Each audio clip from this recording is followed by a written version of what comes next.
Ok, bon, allez. Bon, allez, tournage vidéo hypnothérapie. Ouais, encore faire ça tout seul, moi. Quoi? Le point rouge? Ah, vous êtes déjà là? J'étais en train de prendre mon café. J'espère que vous allez bien, en tous les cas, les amis.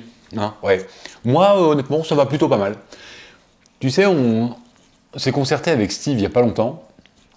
Et on s'est dit, tiens, ça faisait longtemps qu'on n'a pas fait de vidéo hypnothérapie. On n'en a pas encore fait, en fait. Pour ça. Donc là, en fait, c'est la première. Parce que tu te rappelles, il y a quelques temps de ça, je t'ai dit qu'on allait faire une vidéo, une grosse vidéo par mois, City Tour, etc.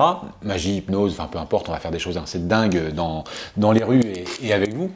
Et je t'ai dit aussi qu'on allait faire une fois par mois une vidéo vulgarisation hypnotique, magie ou hypnose. J'en ai pas encore fait. Ouais. Donc là, c'est la première. C'est pour ça. La dernière vidéo que tu as vue, normalement, c'est le City Tour Rouen, si tu as regardé les vidéos dans l'ordre de la chaîne. La vidéo juste avant, c'était la vidéo des 250 abonnés. Alors en fait, on a déjà fait le tirage au sort. On n'a pas encore révélé qui a gagné et où est-ce qu'on va aller, parce que bah, du coup, on contactera la personne là dans pas très longtemps, afin justement d'organiser la venue dans sa ville.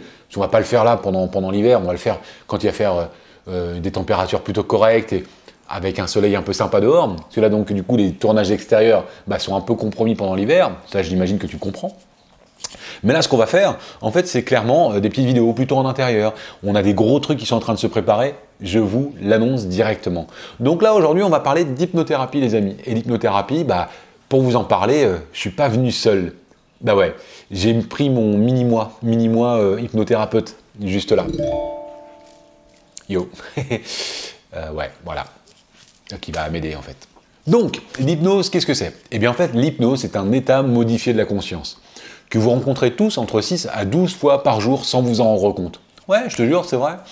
Tu sais, par moment, quand tu es au volant de ta voiture, tu arrives à un feu et tu dis, oula, je suis déjà arrivé là, moi, et on ne se souvient pas forcément des 500-600 derniers mètres qui viennent de passer. Et ça, c'est un état d'hypnose naturel que l'on rencontre tous, entre 6 à 12 fois par jour. Voilà, un EMC, état modifié de la conscience. Parce que tout simplement, c'est là que sont stockées des milliers d'informations. Qui on est, comment on vit les choses et comment on ressent tout ça. Tu sais, les mouvements culturels, etc., souvent nous font agir d'une manière complètement inconsciente. Comme quand on marche, le mouvement de la marche est un mouvement inconscient. Et bien des fois, nos comportements sont des comportements inconscients dus à tout notre environnement, qu'il peut être familial, culturel, enfin voilà, clairement. On ne gère pas tout. C'est pour ça que l'hypnothérapeute, en fait, invite l'inconscient à se défaire de tous ces états nuisibles et à les remplacer par des idées plus justes. Ce qu'il faut savoir, de toute façon, de base, c'est qu'en hypnose, en hypnothérapie, comme en spectacle, le fait d'avoir des volontaires, c'est hyper important. Sans cela, on ne peut rien faire. Si la personne se laisse faire, on arrivera à des résultats. Ce qu'il faut savoir, c'est qu'il y a plusieurs types d'hypnose. L'hypnose dite classique de spectacle, en fait, qui est plutôt du directif. Tu sais, avec le dors, où on va attraper les gens par l'épaule et allez, dors. Et les gens vont avoir ce sentiment de tomber un peu comme des crevettes au sol et on va pouvoir faire un peu ce qu'on veut avec. Ça, c'est ce que les gens dans le public pensent. On y reviendra aussi tout à l'heure. Il y a ce que l'on appelle l'hypnose ericksonienne, très utilisée en hypnothérapie. Ça a été développé au milieu du XXe siècle par un médecin qui s'appelle Milton Erickson. C'était un psychiatre et psychologue américain. En fait, c'est exactement comme la méthode classique, mais ça fonctionne un peu différemment, de manière moins linéaire. Il partait du principe que le cerveau humain était tellement complexe qu'on ne pouvait pas simplement lui dire d'oublier quelque chose, exemple une peur, afin que le cerveau l'oublie directement. Non, en fait, il partait du principe qu'il fallait plutôt, attiser l'imagination du patient, de la personne à traiter, afin que justement celui-ci, par le biais de son imagination, cède lui-même et aide son inconscient à enlever toutes sortes de phobies ou de craintes ou de peurs. Ça prend naissance dans plein de formes de communication. Ça peut être la métaphore, ça peut être les perturbations cognitives, etc.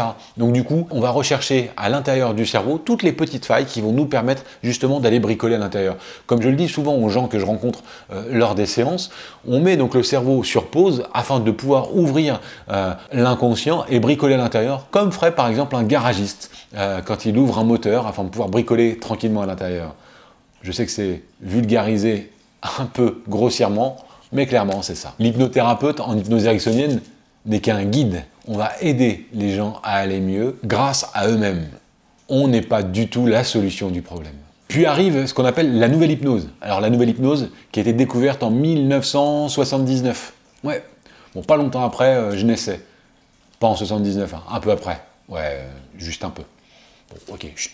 Cette nouvelle hypnose donc, a été découverte par Daniel Azaoz et ça reprend un peu l'hypnose ericksonienne, l'hypnose directe, mais aussi quelques formes nouvelles, comme la PNL par exemple, la programmation neuro-linguistique. Et ouais. Et enfin, l'hypnose de spectacle et ou de rue. Alors tu as vu dans les autres vidéos que moi, en spectacle ou en rue, très honnêtement, j'utilise exactement la même chose. C'est le même type d'hypnose en spectacle ou en rue. C'est pour ça aussi que je le dis très très souvent quand je fais des shows, vous pouvez faire de l'hypnose de rue, il n'y a rien de dangereux du tout par rapport à cela. Après, ça dépend juste avec qui vous le faites. C'est pas dangereux de le faire avec une personne qui apprend à faire de l'hypnose, non, parce qu'il n'y a rien de dangereux dans l'hypnose. C'est juste que forcément, du coup, vous aurez peut-être des effets un peu moins forts que d'autres. C'est tout. Juste que la pratique est là depuis un peu plus longtemps, mais sinon, il n'y a pas de notion de niveau. Est-ce qu'un tel est plus fort que l'autre? Non.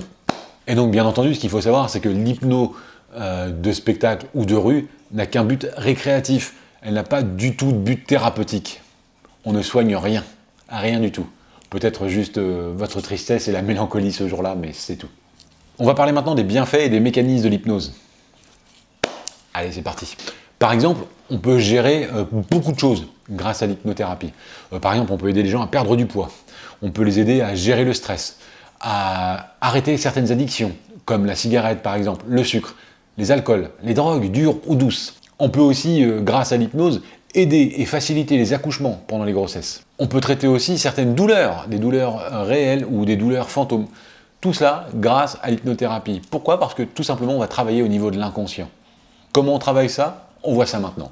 En effet, car une étude a montré que les effets positifs de l'hypnose sur la perte de poids étaient là. En effet, les suggestions hypnotiques avaient permis de modifier certaines habitudes alimentaires, ce qui fut à l'origine de la perte de poids, mais également d'améliorer l'image corporelle. Tout à l'heure, tu as parlé de l'hypnose pour soigner le stress. C'est vrai. En s'attaquant à la cause du stress et en modifiant ses perceptions, l'hypnose permet de changer peu à peu l'image que les gens s'en font. Et ce, avec peu d'efforts. Les automatismes et la vision du monde deviennent alors de plus en plus simples et de plus en plus clairs, nets, dans quelque chose de réel, concret et qui se rapproche de la vérité. Pour arrêter le tabac, il y a vraiment beaucoup d'études aujourd'hui qui ont démontré que 6 mois après une séance, le taux d'abandon du tabagisme se situait à plus de 40 à 50%. Une étude plus récente a même montré que des séances d'hypnose seraient plus efficaces que des substituts nicotiniques pour traiter la dépendance à la cigarette. Clairement, après 6 mois, la première séance, il n'y a seulement que 40% des gens qui reprennent le tabac. Pour faciliter la grossesse et l'accouchement, l'hypnose peut contribuer à réduire petit à petit l'anxiété vis-à-vis de l'accouchement et ainsi créer un climat de confiance favorable au travail et à l'accouchement. Elle permet également de modifier et d'améliorer les perceptions corporelles de la femme enceinte. Voilà, c'est pour ça qu'il est hyper important de pouvoir, si jamais vous en avez envie, vous faire aider par un hypnothérapeute, quel qu'il soit. Vous pouvez aller voir un hypnothérapeute parce qu'on vous l'a conseillé, parce que vous avez recherché aussi sur Internet un hypnothérapeute près de chez vous. N'hésitez pas, que ce soit en présentiel, donc dans un cabinet, ou à domicile, comme moi je le fais, ou même encore en distanciel, parce que ouais, ça marche aussi en distanciel. Eh bien, n'hésitez surtout pas. N'hésitez pas à aller voir des hypnothérapeutes si jamais vous en ressentez le besoin. Par contre, très clairement, ça ne se substitue absolument pas à de la médecine classique. Ça, c'est hyper important. En tous les cas, j'espère que cette courte vidéo vous aura plu, vous aura aidé à comprendre un peu plus les bases de l'hypnothérapie. On va faire quelques petits thèmes comme ça sur des vidéos courtes, un peu spot, sur qu'est-ce que l'hypnothérapie, travailler un peu la cohérence cardiaque et voir différents thèmes, comment on aborde les choses. En tous les cas, moi si ça vous a plu, je suis très content. N'oubliez pas la petite cloche, s'abonner, à plus tard, bye bye, ciao.